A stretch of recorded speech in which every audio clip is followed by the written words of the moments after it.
In the 1960s, long before the internet, long before digital security, one teenager managed to trick banks, airlines, hospitals, and even the FBI.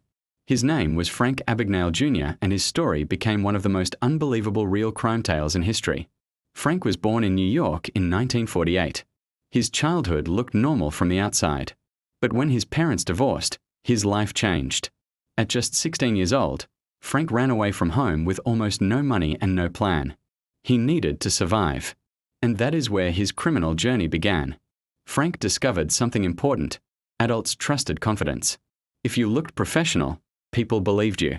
He learned how to change numbers on checks and slowly began cashing small amounts.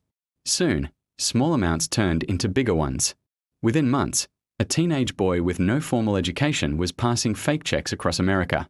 Then Frank had an idea that changed everything. He noticed airline pilots were respected everywhere.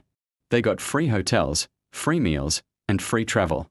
So Frank created a fake ID and pretended to be a Pan Am airline pilot. And unbelievably, it worked. For nearly 2 years, he traveled the world for free, staying in luxury hotels, living a life most people only dream about. But Frank didn't stop there. He pretended to be a doctor in Georgia, even working in a hospital. He later posed as a lawyer in Louisiana and passed the bar exam using pure memorization. A teenager, pretending to be professionals with years of experience, and no one suspected a thing. But every crime story eventually reaches its turning point. Banks across the country started noticing millions of dollars disappearing through fake checks. The FBI began tracking the mysterious con artist who seemed impossible to catch. Agent Joseph Shea made it his personal mission to find Frank Abagnale.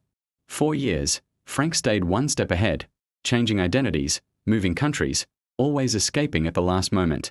He lived in France, Sweden, Italy, and many other places, using more than 8 different fake identities. But no lie lasts forever.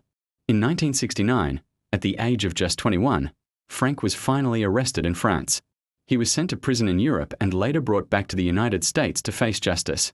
The teenage mastermind who fooled the world was finally caught. But here's the twist no one expected. Instead of spending his life behind bars, the US government offered Frank a deal. They realized something important. If he could break the system so easily, maybe he could also help fix it. Frank Abagnale was released early and began working with the FBI, teaching banks and companies how to protect themselves from fraud. The same boy who once stole millions now helps stop criminals from doing the same. Today, Frank Abagnale is a respected security consultant. His life story inspired the famous movie Catch Me If You Can. His journey proved something powerful. Even after making serious mistakes, a person can change and build a better future. This wasn't just a crime story. It was a story about deception, intelligence, consequences, and redemption.